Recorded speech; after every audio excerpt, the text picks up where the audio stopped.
Good evening, and welcome to the den of the orator. Most sensible people are asleep, so it's time to pull up a chair and settle in because tonight I have another tale to tell.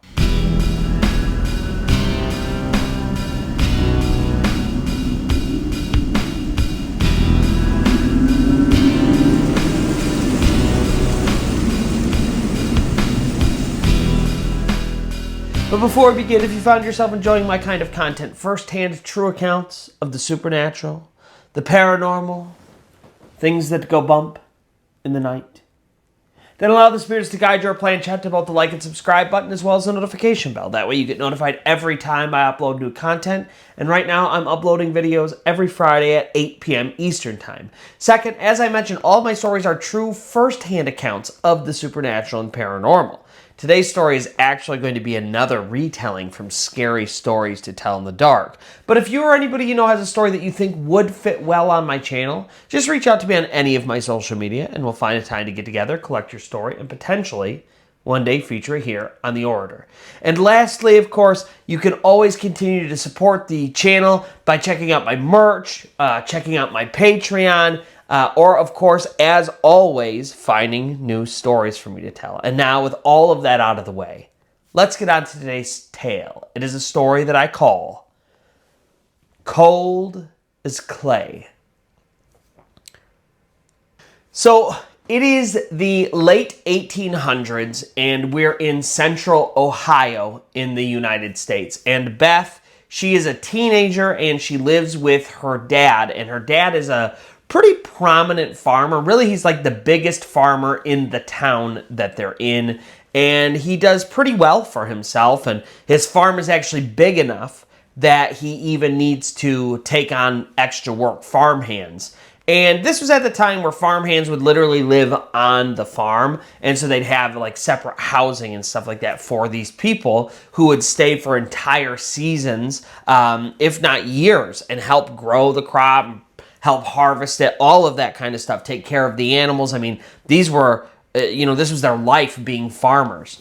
And so Beth, she grows up on the farm. She's very familiar with the farm life, but she also goes to school and she's pretty smart. And, Beth's father, he really wants her to do well for herself. He has done well and pulled his family sort of out of poverty and given them a pretty great life, and so he wants her to sort of continue this tradition. The problem is there's this guy Jim, and he works on the farm, and Beth and Jim, as teenagers, they sort of were very friendly, and now as Beth is getting older throughout the years, her and Jim are growing closer and closer, and Beth's dad sort of starting to see the writing on the wall, that if he doesn't put a stop to this, there's a very good chance that Beth and Jim are going to end up together. And, he's not trying to be a jerk. It's just he doesn't think that this is necessarily the right fit for his daughter. And so whether it was the right decision or not, he makes a decision when Beth turns 16 that she's going to go live with, his brother, her uncle, across town. And her uncle, he's a little bit more educated, and she's going to be able to continue her education with him and potentially even get a decent job or find some really good work that will take care of her. And so she moves over with him, and for the next few years, she lives with his brother, her uncle. And so Beth is living there, and things are going okay, but, for her, Beth, she just keeps thinking about Jim. They were just such a great couple. They were great friends. She could see that it was blossoming into romance. And now, as she's turning 18 and then into her young 20s, it's like she meets other people. She goes on dates. She's even in some other relationships. But really, everything is a comparison to Jim. And she's just constantly thinking about Jim. The problem is, Jim, shortly after Beth left, it's like he just loved her so much that he just sort of gave up on everything. He stopped eating, he stopped taking care of himself, he stopped working, and no matter what these people did, they just couldn't get Jim to kind of snap out of it.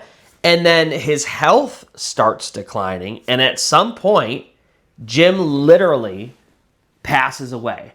And at this point, Beth's dad, it's like he's sort of eaten up by guilt over this whole thing, so much so that he doesn't even tell Beth that this happens. And so Beth continues to live with her uncle, and she goes through school, and now all of a sudden Beth, she's like in her early 20s now, 23, 24 years old, and one day, out of totally nowhere, there's a knock on her uncle's door, and she goes and she answers it, as she does, and who is standing there but Jim?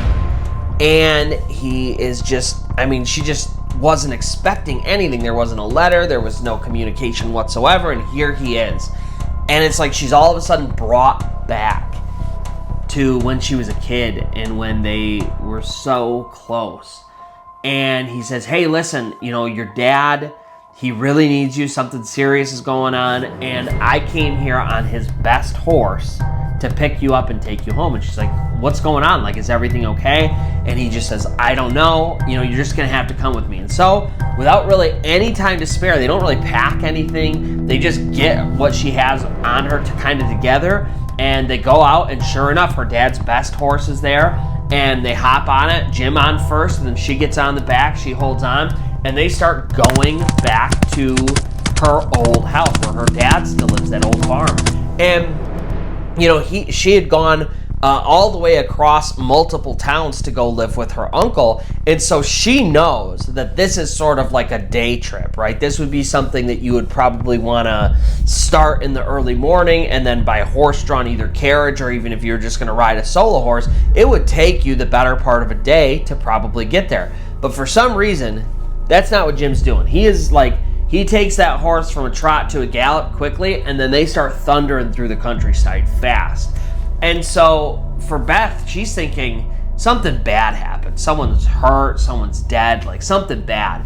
But she can't get Jim to talk about it, and so they're going through, and of course, every once in a while, they'll come across a town, and they'll stop, and maybe get off, give the horse some rest, grab a drink of water, give their legs a little bit of rest, and it seems like the closer they're getting to their house, the weirder Jim is acting. Not only is he acting strange because he won't tell her what's going on, and clearly he must know something, but also it's like at first when they stop at the first town, he starts complaining of a headache and not feeling very good, and then the further they're going, it seems like it's getting worse and worse. And so at some point, Beth, she's got this handkerchief around her neck. She takes it off and she goes to kind of tie it around his head because he's very pale and he's sweating, and she's thinking, you know, at least this will keep the sweat out of his eyes. And so she goes to tie it around his head, and she touches his skin, and his skin is like as cold as clay. It's not like he's got the chills. It's like there's no warmth in him at all. And so she says, you know, my goodness, Jim, you're as cold as clay. As she's tying this around, she's like, we need to get you back home, because whatever's going on at home, you know, whatever that problem is, now you're sick too. We need to get, like, this is not okay. And so they finish, you know, tying that on, and then they get back on the horse and they start heading back home. And now they're almost there. They get all the way through the farmstead, pull up, you know, and Jim's like, I'll go stable the horse while you go in and talk to your dad. And so she runs up, she knocks and runs through the door, and her dad's there. And of course, he is crazy surprised to see her. He's like, you know, Beth, what are you doing here? And she's like, Daddy, what are you talking about? You sent for me. Jim just came on your best horse to get me. And he's like, Jim, dear, there must be some kind of like misunderstanding or something like that. She's like, what are you talking about? And he has to sort of come clean at this point. He says, listen, you know, I didn't want to tell you this because I knew how close you two were, but shortly after you left, about a year and a half later, Jim passed away. She's like, no, that can't be. You know what I mean? So they're kind of going back and forth, and she's getting more and more upset. She's like, we just rode like all afternoon to get here at breakneck speeds. It was Jim. And so he's like, all right, well, they go outside, and the horse isn't there, Jim isn't there. So she's like, no, he said he was going to put it in the stable. Let's go to the stable. So they make their way over to the stable. They open up the stable door, and the horse is stabled. Jim is nowhere to be found, but this horse, it is sweating. like either it's just come a long distance or it's in true fear. This horse is trembling as if it's actually terrified of something. And so it looks like it's come all this distance. Clearly it has, because it carried her. It's sweating and lathered and like it's truly terrified and out of breath. And this horse is like it's almost like it's just gone through trauma. And they search around, they can't find Jim anywhere. And she's like, I know he was there. I took off my handkerchief and even tied it around his head. And so they're searching.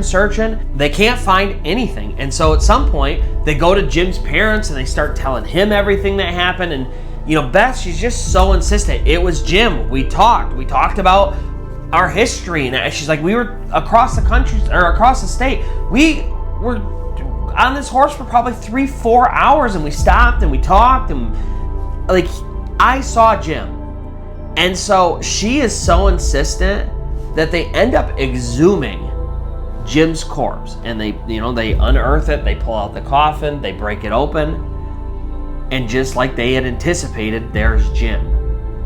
The problem is, wrapped around Jim's forehead is the handkerchief that Beth gave to him on the ride from her uncle's house all the way back to that farmstead, when she wrapped it around her head and noticed he was as cold as clay.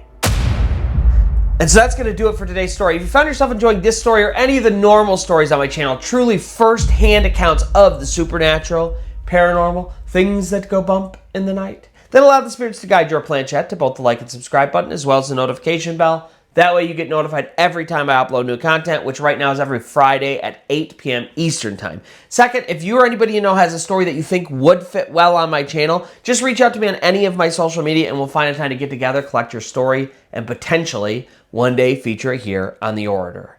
And so until next time, where all sensible people will be abed, you may pull up your chair and settle in, and I will have another tale to tell.